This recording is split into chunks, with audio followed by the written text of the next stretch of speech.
Hello and welcome. You're watching NDTV 24/7. I'm Osama Shahba. Top story: the BJP's Council of Ministers meeting went on for over 8 hours today. Prime Minister Modi chaired that meeting, believed to be the last such meeting before the election. Sources say that the Prime Minister took stock of the work done by the NDA government so far and laid a roadmap for Viksit Bharat by 2047. A state-wise presentation was made for the 2047 Viksit Bharat mission. Over 2,700 meetings on Viksit Bharat mission are believed to have taken place in the last 3 years. Additionally, a 100-day agenda for Prime Minister Modi's third term was also discussed in this meeting. The Prime Minister has been holding meetings of the entire Council of Ministers from time to time to discuss key policy and governance issues, but this meeting has assumed political significance in view of the upcoming Lok Sabha elections. Let me tell you that the Prime Minister himself described this as a high priority meeting, and not just ministers but also secretaries of different ministries were present. The Prime Minister very interestingly presented a futuristic vision of his vision for the country. So Vision 2047 was the was what the entire meeting was centered around. This is something that the government has been working from December 2021 till January 2024. Nearly 15 stakeholders have been consulted, and 2,700 departmental meetings have taken place. He has specifically insisted on this being an agenda point in all departmental work. He has specifically asked ministers to look into 25-year program of their ministries. Even in the past, he has said that look at all the trends, look at how decisions were made and what kind of changes it brought to the country. One specific thing that I felt was very interesting was he reportedly talked about this 1 lakh crore fund for futuristic technologies. He specifically talked about India being in the forefront of technology and innovation leadership and sustainable economy. These are certain key areas that he specifically stressed upon, and he's also spoken about one thing that we have seen many countries suffer from, which is aging population. He's spoken about challenges to this and ways to leverage this 1 lakh crore budget that is being dedicated to the use of technology that can actually in some ways help India sort of push ahead and become a developed country by 2047. So 25-year road plan was sort of talked about, and he has also very confidently talked about how Viksit Bharat will actually be a very important, prominent theme in the budget that will be presented in July. Once again, marking that he has no doubts about his government coming back to power. With ministers, he specifically spoke in a different tone. He said, he asked them to be cautious of the people they meet during elections, not really, get into controversies with their comments, and more importantly, focus on delivering schemes and making sure that people understand what the work that the government is doing. And he has also given them a morale booster, saying that, we will meet you all soon. A day after BJP releases its first candidates list, BJP's Asansol candidate Pavan Singh has opted out. TMC, meanwhile, has taken a dig at the BJP, saying this is because of the indomitable spirit and the power of people of Bengal. Prime Minister Narendra Modi is anti-Bengali. He came here, he lectured on women power, Nari Shakti, and then gives a ticket to someone who has vilified Bengali women. That's the Modi ki guarantee. If you speak ill of Bengal, if you speak ill of women, we'll give you a ticket. The BJP on Saturday released its first list of candidates for the Lok Sabha elections. Dr. Abdul Salam is the sole Muslim candidate in the list of 195 candidates. He has been fielded from Malappuram in Kerala. The big question is, can he breach the left fort for the Saffron Party? Here's a report. 16 राज्य और 2 केंद्र शासित प्रदेश. As BJP released its first list of 195 candidates for the Lok Sabha polls, a name stood out: Dr. Abdul Salam, the BJP's lone Muslim face in the first list.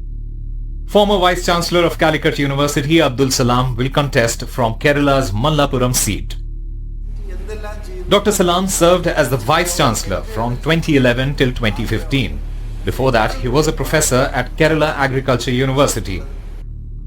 Dr. Salam is from Tirur in Kerala and joined the Saffron Party in 2019. In 2021, Dr. Abdul Salam contested the Kerala Assembly polls from Tirur constituency. However, he lost and managed to get only 5% votes. Now the BJP has entrusted him with the candidacy for the Lok Sabha polls. Kerala में लोग एक दूसरे पर हत्या का आरोप लगाते हैं. With close to 70% Muslim population in Malappuram, it needs to be seen if Dr. Salam can make an impact and open BJP's account in the southern state. With Arpita in New Delhi, Bureau Report, NDTV. Weeks after Nitish Kumar's dramatic exit from India bloc, RJD held a mega Jan Vishwas rally in Patna. Congress's Rahul Gandhi and Mallikarjun Kharge attended this rally. Rahul Gandhi, in fact, interrupted his own Nyaya Yatra to join RJD's rally in Patna. Samajwadi Party chief Akhilesh Yadav and Sitaram Yechuri were also present. Now, during the rally, Tejasvi Yadav took a dig at Bihar Chief Minister Nitish Kumar, saying, "Can Prime Minister Modi guarantee that Nitish won't flip sides again?"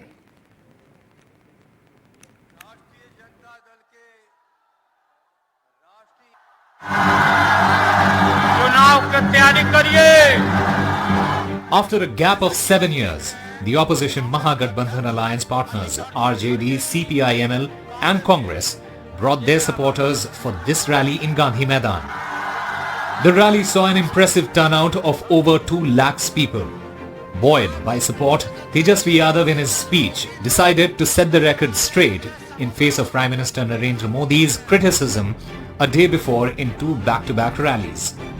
NDA की शक्ति बढ़ने के बाद बिहार में परिवारवादी राजनीति हाशिए पर जाने लगी है.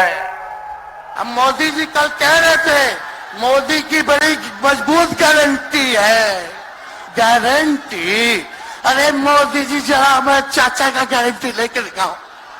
क्या हमारे चाचा का गारंटी ले सकता है कोई? Tejasvi, who was star speaker and drew maximum applause, also targeted Chief Minister Nitish Kumar. एक बार गाना सुने हैं आप लोग? ऋतिक रोशन का फिल्म का गाना है. इधर चला मैं उधर चला, जाने कहां मैं किधर चला. अरे चाचा जी चलिए, आप बुजुर्ग हैं, आपको यहीं से हाथ जोड़ के प्रणाम. This rally saw the attendance of top leaders from Congress, Left and Samajwadi Party Supremo Akhilesh Yadav. But leaders like TMC Supremo Mamata Banerjee was conspicuous by her absence. एक तरफ नफरत, हिंसा और दूसरी तरफ मोहब्बत, भाईचारा. नफरत के बाजार में मोहब्बत की दुकान खोलते हैं हम. बिहार से वो बाहर जाने वाले हैं, यूपी वाले भी बाहर कर रहे हैं उन्हें. मैं आपसे कहना चाहता हूं 120 हटाओ, देश बचाओ. The BJP called the Mahagathbandhan claims daydreaming. भाई दिन में सपना देखने में कोई बंदिश है क्या? यूपी में अखिलेश यादव को 2 भी मिलेगा नहीं 80 में, इसी पर विवाद है. और चले आए बिहार में. After setback due to Nitish's exit, the turnout shows that the Mahagathbandhan in Bihar has been able to set its house in order. But question remains whether it has enough support on the ground to take on the formidable NDA in Bihar. With Manish Kumar in Patna, Bureau Report, NDTV. Delhi and Punjab Chief Ministers opened the first School of Eminence. Now, these schools of eminence will give wings to dreams of many. 13 such schools of eminence have been inaugurated in Punjab. Here's a report. Punjab दा पहला school है कि जिहदे विच swimming pool है. A government school with a swimming pool is a first inaugurated by Punjab and Delhi Chief Ministers in Ludhiana. The government calls them School of Eminence. एक school में जब हम गए और एक बच्चे से पूछा, हमने कहा भाई तुम तो बच्चे तो देश का भविष्य हैं, तो उस बच्चे का जो जवाब था वो एकदम रुलाने वाला जवाब था. उसने कहा जी देश का भविष्य तो प्राइवेट स्कूल के बच्चे हैं. 3-4 साल बाद उसी स्कूल में दोबारा जाना हुआ और वही बच्चा दोबारा मिला और वो कहता है जी अब मुझे कॉन्फिडेंस है कि सरकारी स्कूल के बच्चे भी देश का भविष्य हैं. आम आदमी पार्टी की राजनीति यही है, ਕੰਮ ਦੀ ਰਾਜਨੀਤੀ ਹੈ. ਸਾਡੀ ਨਫ਼ਰਤ ਦੀ ਜਾਤ ਪਾਤ ਦੀ ਜਾਂ ਕੋਈ ਹੋਰ ਰਾਜਨੀਤੀ ਨਹੀਂ ਅਸੀਂ ਕਰਦੇ, ਇਸ ਤੱਕ ਕੰਮ ਦੀ ਰਾਜਨੀਤੀ ਕਰਦੇ ਹਾਂ। Government Senior Secondary School Indrapuri in Ludhiana is one among the 13 new schools of Eminence inaugurated in different districts. The Schools of Eminence program aims to reimagine education in government schools in Punjab. This envisions holistic development of students, preparing them to be responsible 21st century citizens. School of Eminence will be centers for excellence for class 9th till 12th. The School of Eminence will have state-of-the-art facilities. Out of 117 School of Eminences, work has started in 63 of them and 130 crore rupees has been released for the same. These schools will be based on technology-based teaching learning process. Besides the swimming pool, the school also has well-equipped labs and enriched libraries.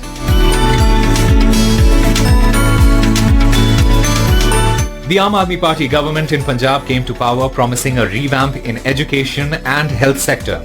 And this School of Eminence in Ludhiana, among many others, is just a glimpse of that. Bin Mohammad Ghazali, Bureau Report, NDTV. Time for a short break. More news on the other side.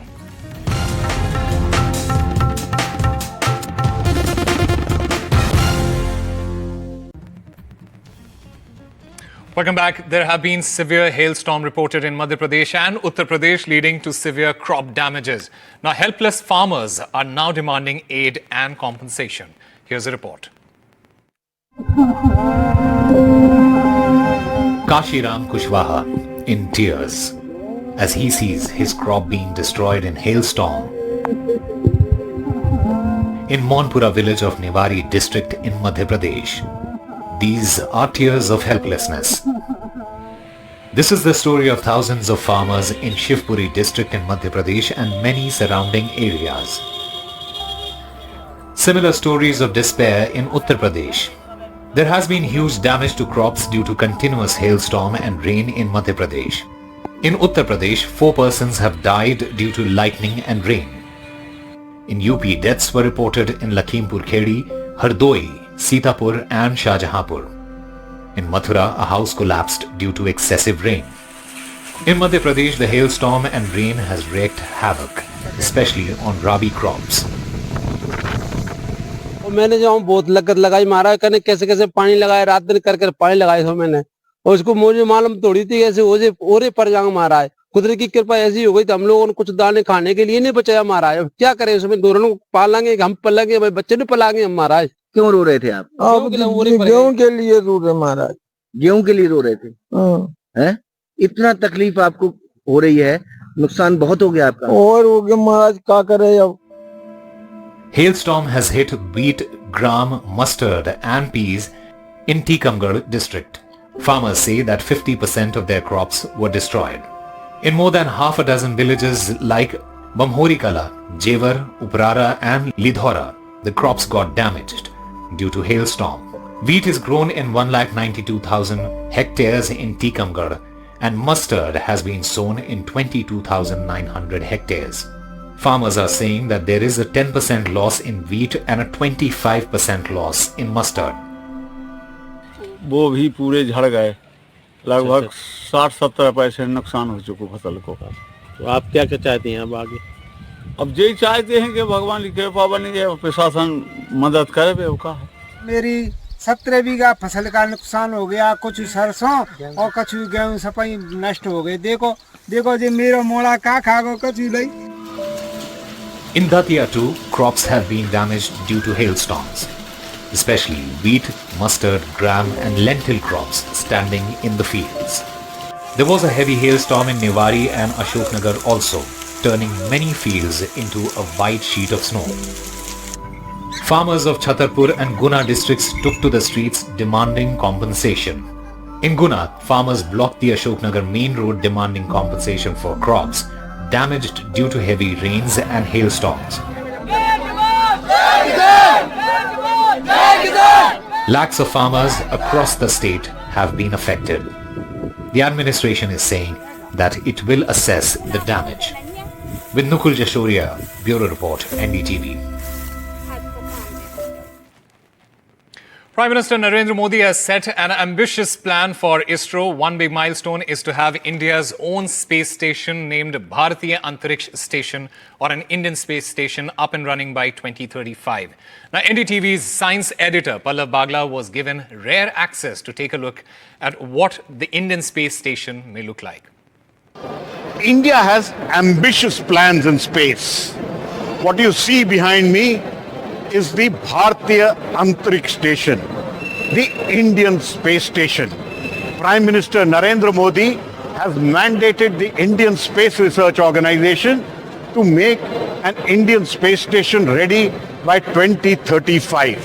What you see is an artist impression of the Indian space station.